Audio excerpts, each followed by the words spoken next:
அனைவருக்கும் வணக்கம். மிதுன ராசிக்காரர்களுக்கு இதை செய்யுங்கள். இந்த வருட அட்சய திருதையில் அடுத்த வருட அட்சய திருதை வருவதற்குள் நிச்சயமாக இவை உங்களுக்கு கிடைக்கும் என்று சொல்லக்கூடிய வகையில் மிதுன ராசிக்காரர்களுக்கு எவையெல்லாம் அமைந்துள்ளன என்று பார்த்தால், அல்ல செல்வ வளங்களை நிறைந்து கொடுக்கக்கூடிய யோகம் நிறைந்த நாளான அட்சய திருதை நாளில் கிரகநிலைகளின் அமைப்பு மிதுன ராசிக்காரர்களுக்கு எப்படி உள்ளது என்று பார்க்கும்போது, விரயஸ்தானமாகிய 12 மிகவும் வலுவாக உச்சம் பெற்று சஞ்சரிக்கிறாருங்க சந்திரன். அவருடன் இணைந்து முழு சுபகிரகமாக இருக்கக்கூடிய குரு வீற்றிருக்கிறார். லாபஸ்தானமாகிய 11ஆம் இடத்தில் புதன், சுக்கிரன் மற்றும் முதலும் முடிவுமான சூரியன் உச்சம் பெற்று சஞ்சரிக்கிறாருங்க. கேது 4ஆம் இடத்திலும் 10ஆம் இடத்தில் ராகுவும் அவருடன் இணைந்து செவ்வாயும் சஞ்சரிக்கின்றனர். 9இல் சனி ஆட்சி பலம் பெற்று சஞ்சரிக்கிறார். இப்படி கிரகநிலைகள் அட்சய திருதை தினத்தில் இருக்க, இந்த வருடம் இதை செய்தால் அடுத்த வருடத்திற்குள் நிச்சயம் இவை கிடைக்கும் என்று சொல்லக்கூடிய வகையில் மிதுன ராசிக்காரர்களுக்கு எவையெல்லாம் உள்ளன என்று பார்க்கும்போது, பொதுவாக அட்சய திருதை தினம் என்பது ஆண்டுதோறும் வரக்கூடிய ஒரு நிகழ்வாக பார்க்கப்படுகிறது. மற்ற தினங்களை விட அன்ற தினத்தில் என்ன சிறப்பு என்று பார்க்கும்போது, நவ கிரகங்களிலே பிதுர்காரகன் மற்றும் மாதுர்காரகன் என்று சொல்லக்கூடிய சூரியன் மற்றும் சந்திரன் 2 கிரகநிலைகளும் உச்சம் பெறக்கூடிய வேளையில் இந்த அட்சய திருதையானது அனுசரிக்கப்படுகிறது. இந்த வருடம் மே மாதம் 10 மற்றும் 11 ஆகிய தினங்களில் அட்சய திருதை அனுசரிக்கப்படுகிறது. மற்ற தினங்களை விட கூடுதல் சிறப்பு என்னவென்றால், நீங்கள் எதை செய்தாலும் அவை மேலும் வளரக்கூடிய யோகம் உண்டு. உதாரணமாக, அன்றைய தினத்தில் நீங்கள் புதிதாக தங்க நகை அல்லது சொத்துக்கள், வீடு, வாகனம் என செல்வ வளம் பெருகுவதற்கான பொருட்களை வாங்கும் போது அந்த செல்வ வளம் மென்மேலும் உயரக்கூடிய யோகம் கிடைக்கும். ஆனால் அதே வேளையில் நினைவில் கொள்ள வேண்டிய ஒரு விஷயம் என்னவென்றால், கடன் வாங்கி அந்த செல்வ வளத்தை பெருக்கும் போது கூடவே அந்த கடன் சுமையும் பெருகும் என்பதும் யதார்த்தமான உண்மை. எனவே இன்றைய தினத்துல கடன் வாங்கி செல்வ வளத்தை பெருக்குவதை விட செல்வ வளத்தை பெருத்து கொடுக்கும் போது அதை விட மிகப்பெரிய அளவுல செல்வம் உங்களுக்கு சேரும். இந்த நடைமுறைகளை நீங்கள் ஒப்பிட்டு பார்த்தால், ஒரு தங்க நகையை வாங்கி சேர்க்கிறோம் என்றால் தங்க நகையை விற்கின்ற கடைக்காரருக்கு செல்வ வளம் குறைய வேண்டும் தானே. ஆனால் அவருக்கும் செல்வ வளம் எப்படி கிடைக்கிறது என்று பார்த்தால், அவர் தன்னிடம் இருக்கக்கூடிய செல்வத்தை கொடுக்கிறார். அப்படி கொடுப்பதால் அடுத்த ஆண்டு அதை விட பல மடங்கு அவருக்கு செல்வ வளமானது கிடைக்கிறது. அதே போன்றுதான் வாங்க வேண்டிய விஷயம் என்று நாம் கருத வேண்டிய அவசியமே இல்லை. கொடுப்பதாக இருந்தாலும் பல மடங்கு உயர்வதற்கான யோகம் உண்டு. உதாரணமாக, ஒரு பணக்கார நபர் இருக்கிறார். அந்த பணக்கார நபர் அட்சய திருதை தினத்தில் தன்னிடம் இருக்கக்கூடிய செல்வங்களை மற்றவருக்கு பகிர்ந்து அளிக்கிறார், கொடுக்கிறார். தோராயமாக முதல் வருடத்தில் 1000 நபருக்கு கொடுக்கிறார் என்று வைத்து கொண்டால், அந்த பணக்கார நபர் அதே அட்சய திருதை தினத்தன்று அடுத்த வருடம் வரும்போது 2000 நபர்களுக்கு தானம் செய்யக்கூடிய யோகம் அவருக்கு கிடைக்கும். அடுத்த வருடத்தில் ரெட்டிப்பாக மும்மடங்காக உயர்ந்து கொண்டே செல்வதற்கான யோகம் கிடைக்கிறது. இன்றைய தினத்தில் நீங்கள் தானம் செய்யும் போது நாம் அனைவருக்கும் ஒரு சந்தேகம் வரலாம். அவனிடம் இருக்கக்கூடிய செல்வத்தை தானம் செய்த பிறகு அவனிடம் எப்படி செல்வ வளம் பெருகும் என்ற ஒரு கேள்வி நம் மனதில் எழலாம். அதை அனைத்தையும் முறியடிக்கக்கூடிய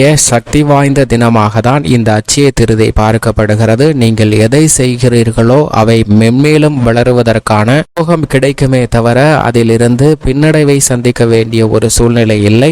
இந்த நடைமுறையில எளிதாக நாம் புரிந்து கொள்ள வேண்டும் என்றால், உங்களிடம் இருக்கக்கூடிய செல்வத்தை ஏதேனும் ஒரு தொழில் துவங்கி முதல் வருடத்தில் 1000 நபருக்கு வேலை வாய்ப்பை உருவாக்கி கொடுக்கிறீர்கள் என்றால், 1000 நபர் இணைந்து வேலை பார்க்கும் போது அடுத்த வருடத்தில் உங்களுக்கு செல்வ வளம் அதிகமாகும். அப்போது நீங்கள் 2000 பேருக்கு மேல் வேலை வாய்ப்பை உருவாக்கி கொடுக்க முடியும். இதுபோன்றுதான் வணிக கட்டமைப்பு வளர்ச்சி அடைகிறது என்பதுதான் யதார்த்தமான உண்மையாக பார்க்கப்படுகிறது. மேலும் ஒரு உதாரணமாக குசேலன் கதை அட்சய திருதையுடன் இணைத்து சொல்லக்கூடிய வழக்கம் உண்டு. அட்சய திருதை தினத்தன்று குசேலனுக்கு கண்ணனின் அருளால் ஏராளமான செல்வ வளம் கிடைத்தது என்று நாம் அறிகின்றோம். ஆனால் அந்த செல்வ வளம் எப்படி கிடைத்தது என்ற நுட்பத்தை நாம் மறந்து விடுகிறோம். ஏனென்றால் அட்சய திருதை தினத்தன்று கண்ணனை சந்திப்பதற்காக செல்லக்கூடிய குசேலன் வறுமையில் இருந்தாலும் கண்ணனுக்கு ஏதாவது கொடுக்க வேண்டும் என்ற எண்ணத்தில் தன்னுடைய வறுமையிலும் இருந்த சூழ்நிலையில் தன்னிடம் இருந்த அவள் கொஞ்சம் துணியில் சுத்தி எடுத்துக்கொள்கிறார். அதை கண்ணனுக்கு கொடுப்பதற்காக இந்த எளிய உணவை கண்ணனை பார்த்த பிறகு அவருக்கு கொடுப்பதன் மூலம் குச்சேலனுக்கு கண்ணனின் அருளால் பல்பல செல்வங்கள் பெருகியது என்ற சிறப்பும் இந்த அட்சய திருதை நாளில்தான் உண்டு என்பது மிக முக்கியமான நிகழ்வாகவும் பார்க்கப்படுகிறது. மேலும் சிறப்புகள் என்னவென்று பார்க்கும்போது, அட்சயம் என்றால் குறைவு என்ற அர்த்தத்தை குறிக்கிறது. அட்சயம் என்றால் குறைவில்லாதது அல்ல குறைவில்லாத வளங்களை கொடுக்கக்கூடியதுதான் அட்சயம். இவைதான் அட்சய திருதை என்ற சிறப்பு நாளில் அல்ல குறையாத வளங்கள் பெருகுவதற்கான யோகம் உண்டு. இந்த திருநாளில்தான் திருமாலின் அவதாரங்களில் ஒன்றான பரசுராமர் அவதரித்த நாளாகவும் பார்க்கப்படுகிறது. அமாவாசை முடிந்து 3 தினங்களுக்கு பிறகு இந்த அட்சய திருதை அனுசரிக்கப்படுகிறது. அதாவது சூரியனும் சந்திரனும் உச்சம் பெறக்கூடிய வேளையில் இந்த நிகழ்வு நடைபெறுகிறது. ஆதுர்காரகனும் பிதுர்காரகனும் உச்சம் பெற்றிருக்கக்கூடிய வேளையில் நாம் எந்த பணியை மேற்கொண்டாலும் அவை மேலும் மேலும் வளருவதற்கான யோகம் உருவாகும். வனவாச காலத்தில் பாண்டவர்களுக்கு அட்சய பாத்திரத்தை கிருஷ்ணர் கொடுத்ததும் இந்த நாளில்தான். கிருஷ்ணர் அட்சய பாத்திரத்தை திரௌபதிக்கு வழங்கிய நாளும் இந்த திருநாள்தான். ரிஷபதேவரின் நினைவு நாளாகவும் அட்சய திருதை அனுசரிக்கப்படுகிறது. அட்சய திருதையில் நாம் எதை செய்தாலும் அவை மென்மேலும் உயருவதற்கும் பெருகுவதற்குமான யோகம் கிடைக்கும். அப்படிப்பட்ட புண்ணியமும் செல்வ வளமும் பெருக வேண்டும் என்றால் நிச்சயமாக அந்த புண்ணிய காரியங்களில் நீங்கள் ஈடுபட்டால் மட்டும்தான் உங்களுக்கு கிடைப்பதற்கான யோகம் கிடைக்கும். புண்ணியங்கள் வளர வேண்டும் என்றால் தானத்தால் மூலமாகவும் அவற்றை பெருக்கிக் கொள்ள முடியும். மந்திரத்தின் மூலமாகவும் அவற்றை நாம் பெருக்கிக் கொள்வதற்கான வாய்ப்பும் உள்ளது. இருந்தாலும் அனைத்திலும் சிறந்த தர்மமாக தானம் பார்க்கப்படுகிறது.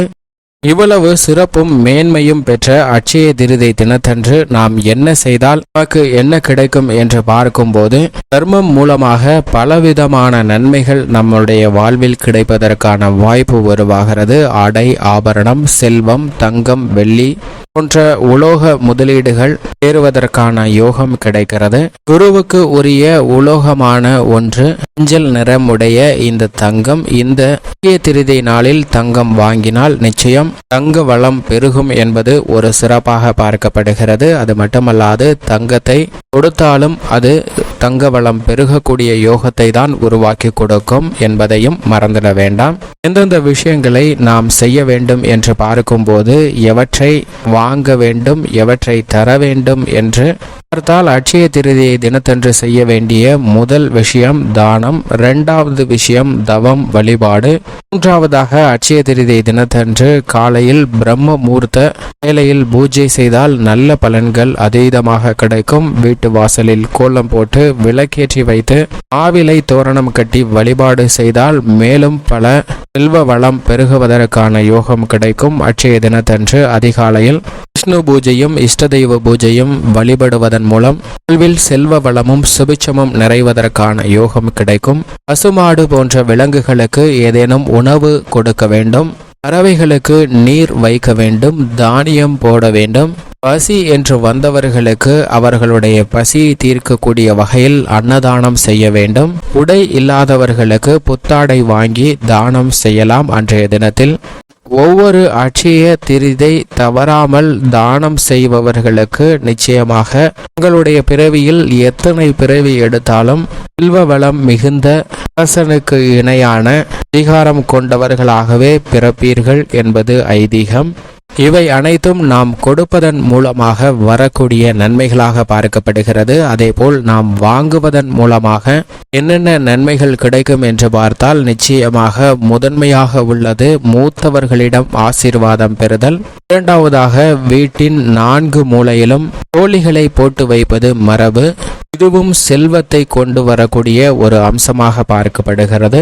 மந்திரங்களையும் வழிபாடுகளையும் மேற்கொள்வதால் திஷ்டி கழியும். இன்றைய தினத்துல ஆலயங்களில் நடைபெறும் சிறப்பு பூஜையில் பங்கேற்கலாம். அட்சய திருதை தினத்தன்று நாம் என்ன செய்ய வேண்டும் என்பதை பார்த்தோம். நிச்சயமாக செய்யக்கூடாது என்று சொல்ல வேண்டிய விஷயமாக அமைவது என்னவென்றால், அட்சய திரிதை தினத்தன்று தங்கம் வாங்குவது உட்பட பல விஷயங்களை நீங்கள் மேற்கொள்ளலாம். ஆனால் அதற்காக கடன் வாங்க வேண்டாம். கடன் முதலில் வாங்கி செல்வத்தை வாங்கும்போது கடன் வளன் பெருகுமே தவிர செல்வ வளம் கிடைப்பதில் சற்று பின்னடைவு ஏற்படலாம். கடன் அதிகரித்ததால் வாங்கிய தங்கத்தை விற்று அந்த கடனை அடைக்க வேண்டிய சூழல் ஏற்படும். எனவே நிச்சயமாக அட்சய திருதை தினத்தன்று கடன் வாங்காதீர்கள். மேலும் என்னெல்லாம் செய்யலாம் செய்யக்கூடாது என்று விரிவாக பார்த்தோம். இந்த போன்ற விஷயங்களை மேற்கொண்டு இந்த வருடத்தில் நீங்கள் செய்யக்கூடிய சிறு தானம் என்பது அடுத்த வருடத்தில் நீங்கள் அவை மிகப்பெரிய அளவில் கொடுக்கக்கூடிய வகையில் உங்களுக்கு நிச்சயமாக வளர்ச்சியை ஏற்படுத்தி கொடுக்கும் என்பதுதான் அட்சய திருதையின் ஐதீகமாக பார்க்கப்படுகிறது.